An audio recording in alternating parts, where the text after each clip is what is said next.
everyone. Today what we're going to do is we're going to try to show you the difference between a raised bed and in the ground.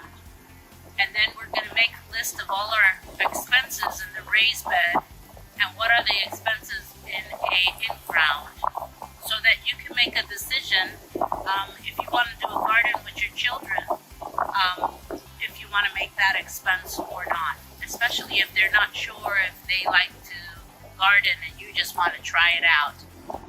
Okay, and here we're gonna do our raised bed. And they're gonna be probably 4 by 10 or by 8. And the garden in the ground is gonna be 8 by 10. And I'm gonna show you what tools we're gonna use, and the tools that you're probably gonna have in your house or you can buy it, and the easy way to do the garden in the ground. We're gonna remove the grass first, and then after we remove the grass, we're gonna till the ground to lose the soil. That way we can plant it there.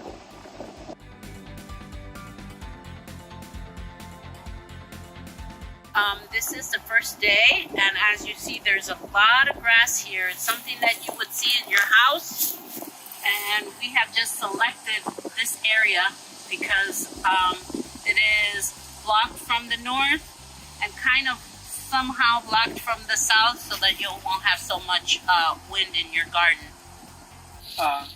The best way to set up your garden is you have to look for a place where the soil is good and you don't have a lot of big trees close to the garden. We got a propane tank right there.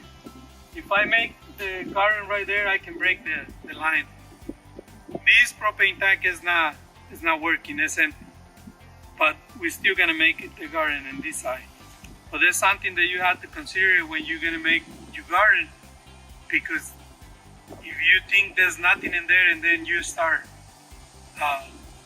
digging in the ground and you break a line, they can cost you money too. So you gotta look for the best place to put it, and look for the electric lines, water lines, telephone lines. And another thing that you gotta consider when you make your garden is you gotta set up your garden close to the water spigot. In this case, we have one over there, and we have one over there. We got the pump here to put pressure.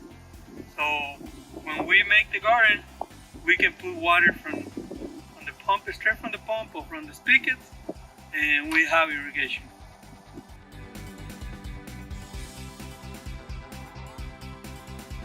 We're gonna use the hoe to remove the grass, cut the grass, and remove it.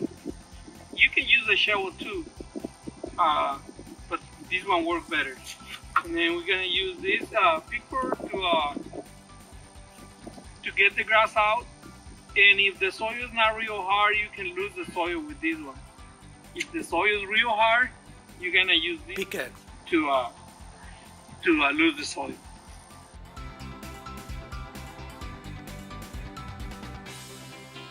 Right now we're measuring to do the garden, because what we want to do is we want to do this the same size of the raised bed. So we measure it and then we clean it. We take out all the grass and then to do the garden. The raised bed is 4 by 10 and the garden is the same. The only difference in the garden is in the garden we make a little walkway in the middle. So there's 2 feet in one side and 2 feet in the other side.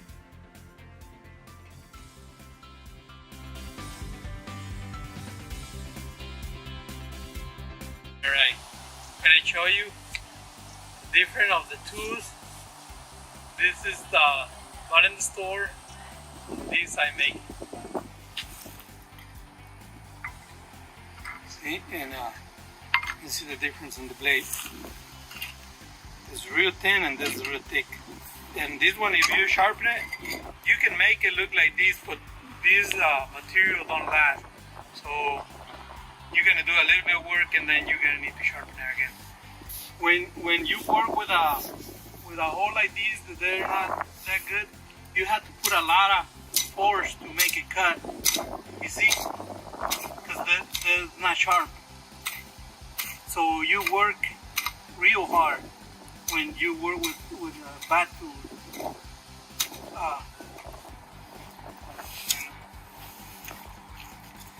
This one cut real nice. See?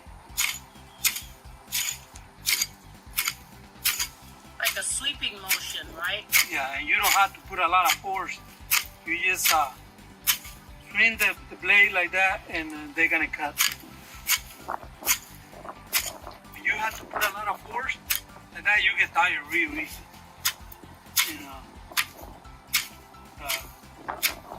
A good sharp hole that's real good, and you do a lot of work, and you don't get tired that easy.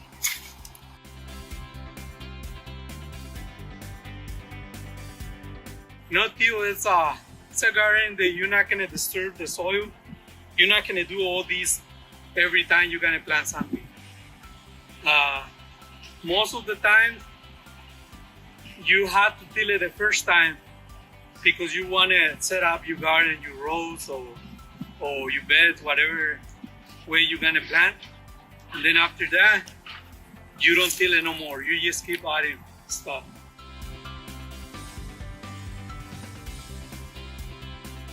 Now we clean the grass and we're ready to till the soil. So if you don't have a tiller, one of those things, they make everything real easy.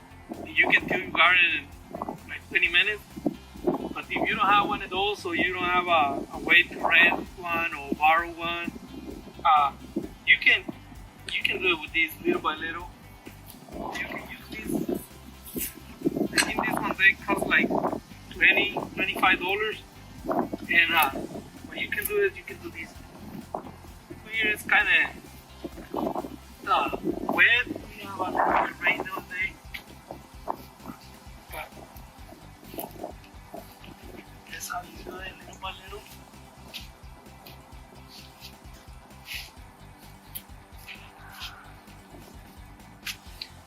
And you can work like 20 minutes every day, 30 minutes every day, and little by little, you end up with a big, beautiful garden.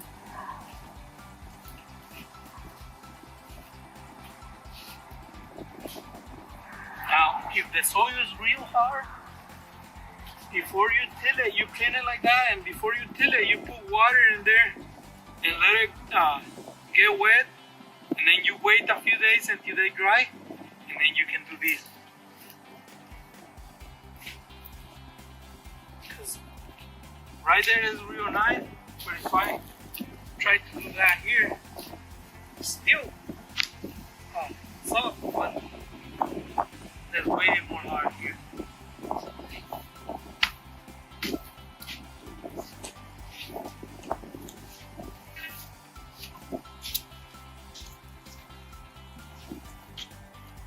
Okay, if the soil is real hard and you don't want it wet until they dry, well, you use these ones.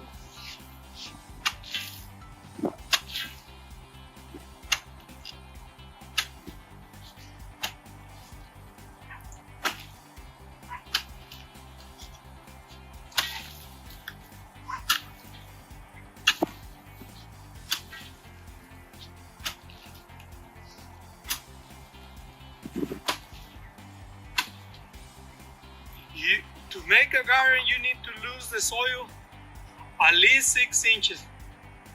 6-8 inches is perfect. If you just lose the soil a little bit in the top, like 2-3 inches, you can plant something. But if you plant carrots, you're gonna have a lot of crooked carrots. As they go down, and as soon as they find the real hard soil, they're gonna spread the roots to the sides, and then you're gonna have a lot of carrots real crooked. So when you're gonna plant carrots, you gotta lose the soil at least 6 inches. If you do 8, it's better. So how my timing is that you did that in less than 2 minutes, and that's about a 2x2 square footage. So within an hour, you can do that whole space right there. Yeah, that's like I say, if you work 20-30 minutes every day tilling your garden, you can make a real big garden. A big garden. Yeah, this space here is 8x10, you said? Yeah. Yeah, this is 8x10, and timing you on that, you can do this within an hour.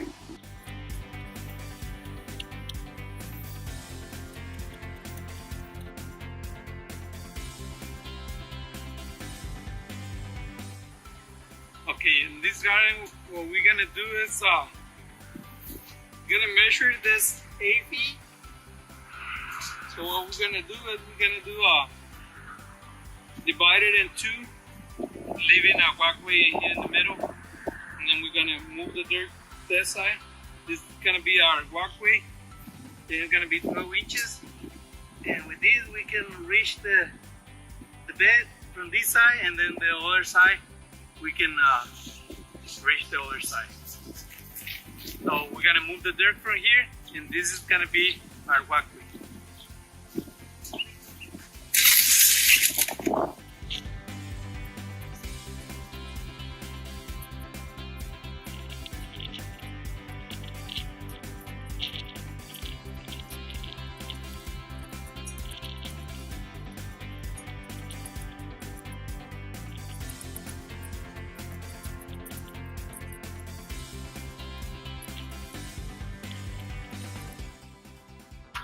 Right now I formed the bed. This is gonna be kind of like that one, except this is in the ground. They're a little smaller. But we formed the bed like that because when you plant and you have plants here, you don't want to step in here. Because if you step in here, you're gonna compact the soil, and then your plants are not gonna grow so good. So that's why we leave these here and then over there.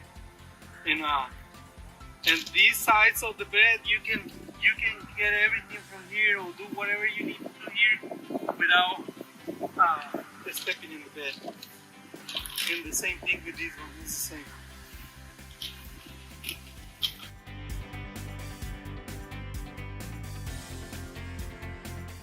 Well, here in this walkway and the one around, it's a real good thing to put mulch. Or even if you don't have mulch and you can collect your grass clipping when you cut the grass, you can put it here. This type of grass is real good because they don't have seeds. So when you cut it, you put the bag in your lawnmower and you collect it and then you put it here. And every time you come here, you're gonna walk in the mulch and you're not gonna compact the soil. If you notice here, I just walk a few times here and you can see already getting compacted. And especially when there's wet or they have good moisture, you walk in here and you compact it real good. So you don't want that, especially in your bed. If you just leave this to walk, you're not gonna compact the bed. Even when you're harvesting or planting, you don't want to put your hand like that, like pushing it, because the area where you press it, you're compacting it, and the plants are gonna have a little more trouble to spread the roots because the soil is hard. So if you keep it soft, and then another good thing is when you keep it soft, the earthworms, they come here and they live here because they want to move around, and there's the ones they move all the nutrients and all the good vitamins for the plants. And you keep your soil area because they leave the little tunnels in the ground, and the air go in there, so they keep it real nice and soft.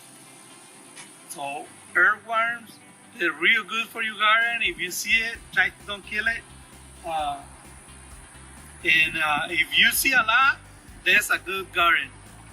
you're doing something good, that they like it and they're living in there and they're working for you.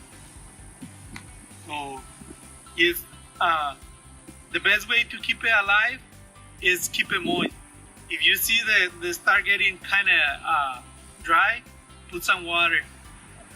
And don't put a lot of water, because if you flood, they don't like a lot of water either. They like moist, not real wet, not real dry, and they stay in there. And I don't know where, but they come here. Even if you don't see it when you make your garden, once you start doing all the good stuff, that you put the compost, or if you just put mulch and put water, they start coming to the garden and working for you.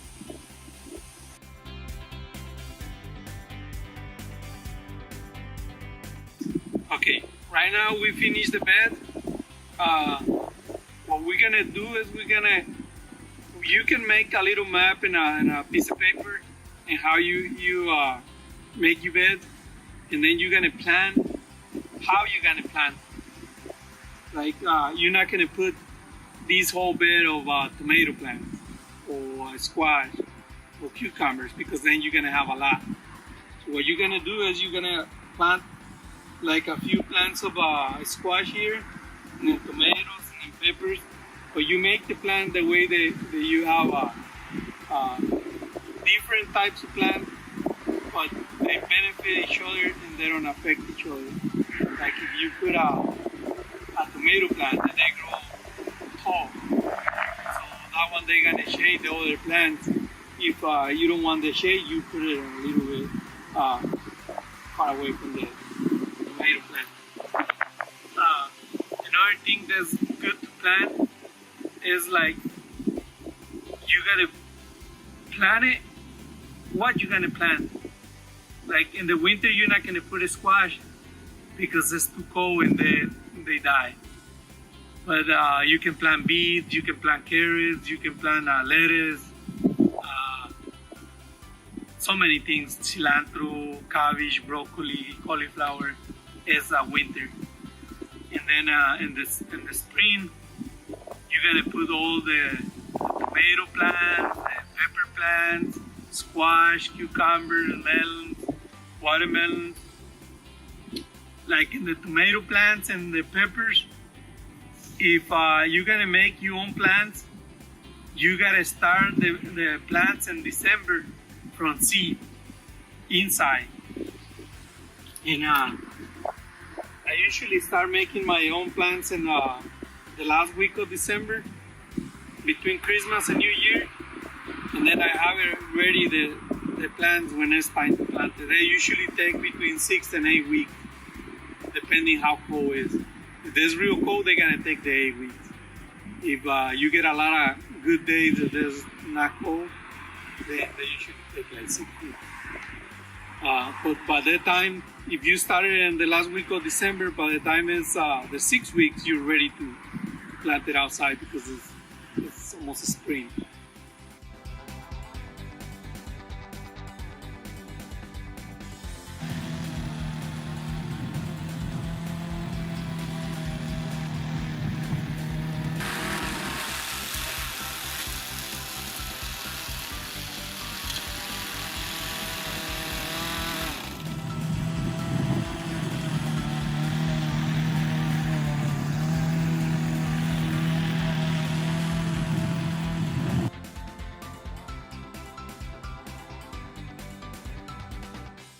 For this raised bed, we bought two 2x6x8, and then we cut it in half.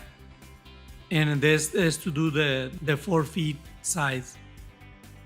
For the 10, we bought the 10 feet, and we buy 4 2x6s by 10. And then we bought some 2x4s is to support it in the side. That way they don't move. What we do is we put the frame, we make the box, the first box, and then we make the second one, and then we support it with a 2x4s in the side. That raised bed is 4x10 by 12 inches high.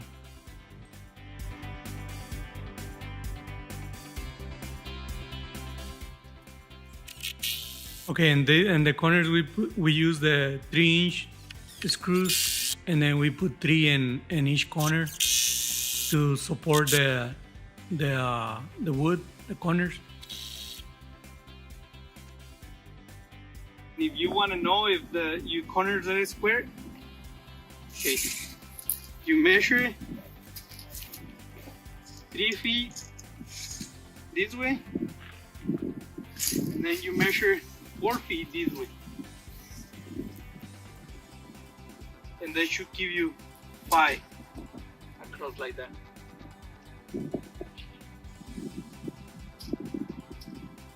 That's 5. And you can do the same thing in each corner, but if one is straight, the other one that is straight.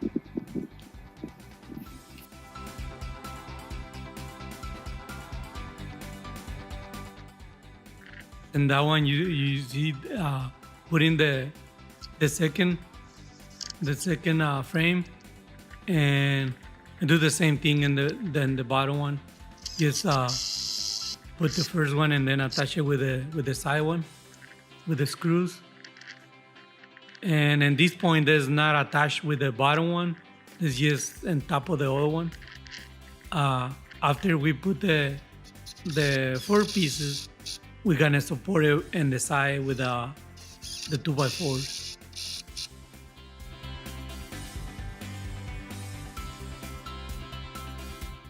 Okay, before we put the 2x4s in the corner, we put some bracing, and we buy one that's they come straight.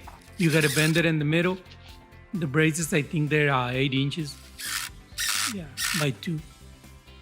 We attach it with the screws, and the screws that we use to do this one is 1 inch 5/8, because we don't want the screws to go through the wood.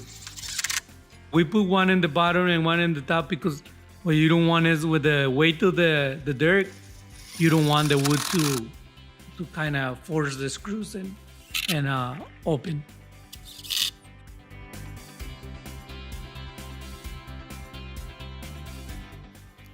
Yes, what I did with that one is the 2x4. I cut it. I measured the raised bed, and then I measured a little bit extra to stick it in the ground, and then screw it. If you see there's like double, I measured 2 feet. Yeah, they go in the ground. That way, they support the raised bed, and they're not gonna move the wood. They go in the corners in the middle. Yeah, the corners they help the wood to don't open with the braces and the wood. I'm just attaching it to the raised bed. I put like 3 or 4 screws in each one. Those, I think there's a 3 inches. Yeah, because you want the screw to hold in both pieces of wood real good. I put it in the middle because in the middle they're gonna help the wood to don't expand with the weight of the dirt.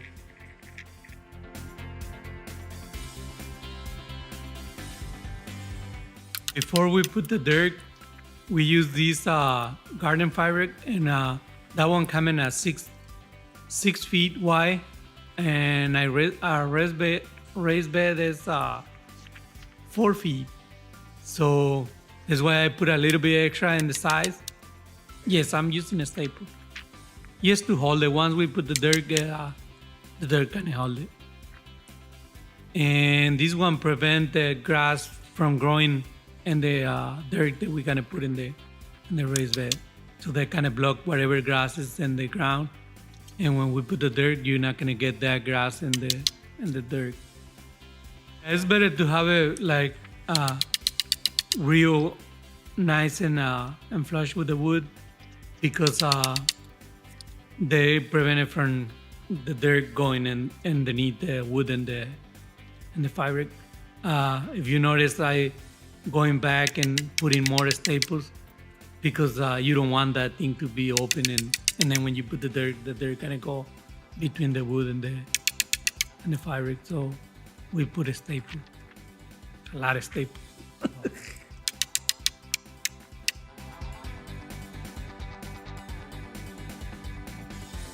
The raised bed, we make the numbers and whatever we spend in wood and screws and the dirt, and it's about $300. See, everybody think the raised bed is the best way to do a garden, but if you don't have the money or you're not sure you want to do gardening, the garden is way cheaper. It's a lot of more work, but it's cheaper. It's way cheaper than that. And if you're not sure, if you do it for a year and then you decide you don't want it, you can just put it back into grass.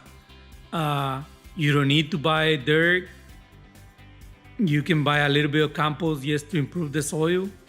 And if you want to use mulch and you don't have the money to buy the mulch, you can use grass clippings from your yard.